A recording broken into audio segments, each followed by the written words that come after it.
Hi, everyone. Hope this message finds you well. And we are all getting ready for the holiday of Shavuot. It's a hard time. It's a hard time for those who have paid attention to the news, thinking of our loved ones, our brothers and sisters in the land of Israel. Certainly our prayers and our advocacy and our thoughts were with them. And when one Jew is attacked, we are all attacked, all the more so when it comes to attacking the Holy Land, when it comes to attacking the Jewish state, when it comes to attacking the largest Jewish community in the world. It's very difficult times. We need to daven. We need to do whatever we can on their behalf. We will offer these remarks in that spirit. This collective learning will be a merit, we hope, for the soldiers, for all those looking to protect the land of Israel. Talking about Shavuot, Shavuot uniquely has a special time period in which we, for instance, this morning we didn't say Tachnun. It's a special time we're preparing to receive the Torah again. The Torah does not discuss Shavuot in the context of the giving of the Torah as much as it talks about the agricultural aspect of the holiday, but certainly we know the Torah was given on this day. And one answer that I saw, parenthetically from the Alshich, is that after all, the giving of the Torah didn't go so smoothly. There was a golden calf episode and some painful punishments that came with the rollout, with the giving of the Torah. And so we focus on the preparation that went into it, the 7-week period that we readying ourselves. But certainly we know what took place. The world changed at Har Sinai on this day, the Jewish calendar. And the Gemara tells us, Amar Rabbi Elazar. Rabbi Elazar says, Hakol modim ba'atzeres debe'ina nami lachem. There's a discussion in the Gemara Psachim. When it's a Yontif, is the day for Hashem? Is that what a festival means according to the Jewish concept of a festival? Or does it mean that we should be festive? We should eat and drink, and we should celebrate this day of holy convocation. There are different opinions going back and forth with regards to what should be done on Yontif. Many in our community, they wake up at sunrise and they really bifurcate the day. The first day is for Hashem. They daven, they learn. The rest of the day is for family, for socialization, for merriment. And so they take it very literally. But what Rabbi Elazar teaches us here in the Gemara, Shavuot is different. Shavuot stands alone. It is separate and distinct from the other holidays.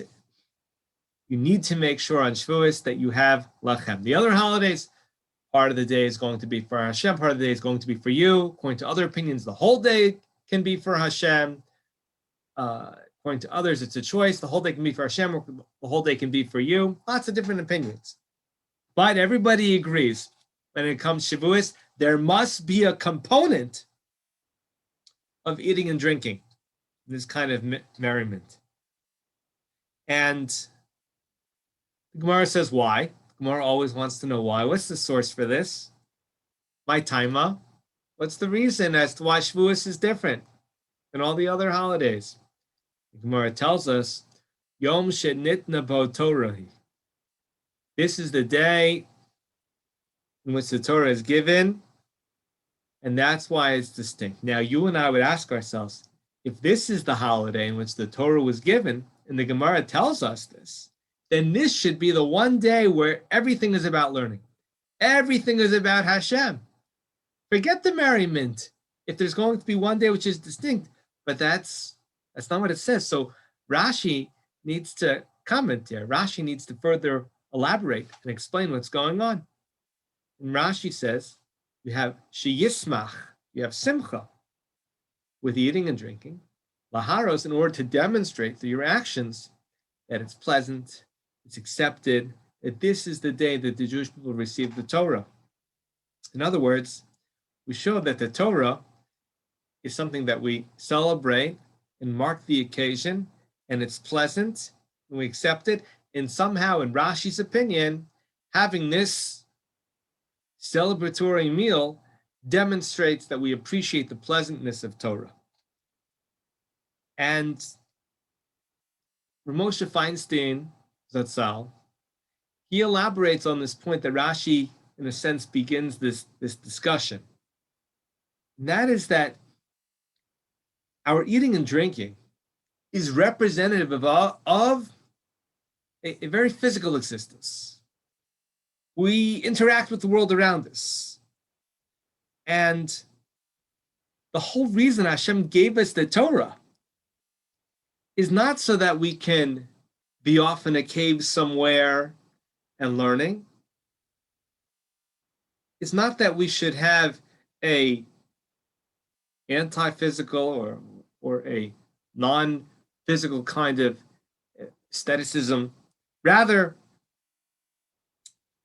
we are meant to learn Torah in order to practice it. The Torah is meant to be practical in the sense that it should infuse every aspect of our daily lives. And so we eat and drink because we demonstrate that by eating and drinking, we show we're keeping kosher, we're doing the benching, saying brachos, and all of these different, and by actually doing something, as opposed to just living in the abstract, the conceptual world, the intellectual world of learning. That's exactly why everyone agrees, says Rav Moshe Feinstein, that Shavuot is a day that has to include lachem, has to include time for you, has to include the time for the human being of eating and drinking. And we demonstrate that the Torah is meant to be lived, not just meant to stay over here. You know, a lot of rabbis speak about the idea that the shul isn't where a person's Judaism is. Primarily, a person's Judaism is inside the shul and outside the shul. That Torah is meant to be a part not just of a person's synagogue life, but every aspect of life. And when Torah means that it's guiding us, it's teaching us, it's providing us with direction, it speaks to the word itself, connotation of the word Torah.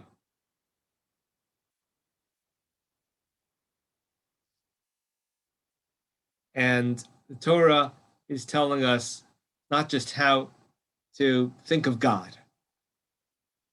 It's a kind of religion where it tells us, in terms of, informs upon our behavior and our actions. And that's why lachem, this aspect of representing a certain kind of celebration, is part of our Shavuos experience. Moshe Feinstein adds that in addition to understanding that the human body needs to, in the sense, it's in the world, it's of the world, and the Torah helps guide the human body and kind, suggests that we also look at the avoda, the service of Shavuos in the Beis Hamikdash.